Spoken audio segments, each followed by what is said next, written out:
Hey everyone, আজি মই বনাব গৈ আছোঁ মেংগো আইচক্ৰীম কাৰণ মোৰ ছোৱালীজনীয়ে আইচক্ৰীম খাব খুজিছিলে আৰু যেটো মই ঘৰতে বনাই দিম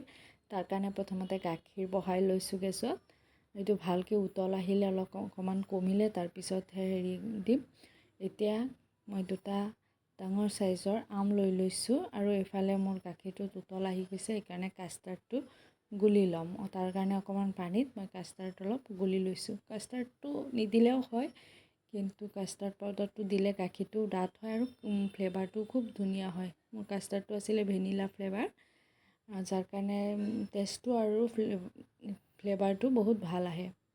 আৰু এইখিনি মই লাহে লাহে গাখীৰত দি লম যাতে গাখীৰটো ডাঠ হৈ যায় আইচক্ৰীমটো এটোৰ কাৰণে ডাঠ হ'ব এইটো উতল আহি গৈছে আৰু মই এফালে লৰাই হেৰি কৰি লৈছোঁ মই অলপ বেছি ডাঠ হৈ গৈছিলে যাৰ বাবে মই পিছত আৰু অলপ গাখীৰ দি হেৰি কৰিছোঁ পাতল কৰিছোঁ আৰু এইখিনি এতিয়া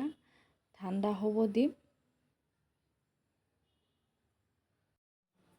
এতিয়া যেহেতু গৰমৰ দিন সকলো ল'ৰা ছোৱালীয়ে আইচক্ৰীম খাই ভাল পায় তাৰ বাবে মই ঘৰতে বনাই দি আছোঁ আপোনালোকেও ট্ৰাই কৰি চাব পাৰে আৰু পিছত আমকেইটা মই এনেকৈ বাকলি গুচাই লৈ গ্ৰাইণ্ডাৰত দি গ্ৰাইণ্ড কৰি ল'ম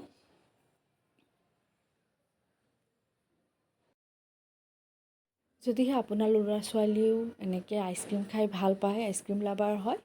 তেতিয়াহ'লে আপোনালোকেও ঘৰত ট্ৰাই কৰিব পাৰে আৰু কেনেকুৱা লাগিছে মোৰ ভিডিঅ'টো যদি ভাল লাগে লাইক শ্বেয়াৰ কমেণ্ট কৰিব আৰু মই এনেকৈ বাকলি গুচাই লৈ গ্ৰাইণ্ড কৰি ল'ম আৰু মই ইয়াত আম চেনি দি দিছোঁ জোখমতে কিমানখিনি মিঠা খায় সেইটো আপোনালোকে আন্দাজ কৰি দিব আৰু ইয়াত আৰু এটা কাম কৰিব পাৰে ড্ৰাই ফ্ৰুটছ এড কৰি দিব পাৰে যি ঘৰত ড্ৰাই ফ্ৰুটছ থাকে কাজু কিচমিচ যি পাৰে পিস্তা সকলোবিলাক গ্ৰাইণ্ড কৰি ল'ব আৰু তাৰপিছত মই টিফিন এটা উলিয়াই লৈ ধুই লৈছোঁ ভালকৈ পৰিষ্কাৰ কৰি লৈছোঁ যিহেতু মোৰ আৰু বেলেগ বাটি নাছিলে এইটোতেই সেইকাৰণে দিম বুলি ভাবিছোঁ মই গোটেইকেইটা উপকৰণ একেলগে দি ভালকৈ মিক্স কৰি লৈছোঁ আৰু এতিয়া এইখিনি ৰেফ্ৰিজাৰেটৰত মই 3-4 ঘণ্টাৰ কাৰণে থৈ দিম আৰু হৈ গ'ল আমাৰ আইচক্ৰীম এইখিনি আছিলে আজিলৈ যদি ভিডিঅ'টো ভাল লাগে তেন্তে লাইক শ্বেয়াৰ কৰিব আৰু চেনেলটো ছাবস্ক্ৰাইব কৰিবলৈ নাপাহৰিব ধন্যবাদ মোৰ ভিডিঅ'টো চোৱাৰ বাবে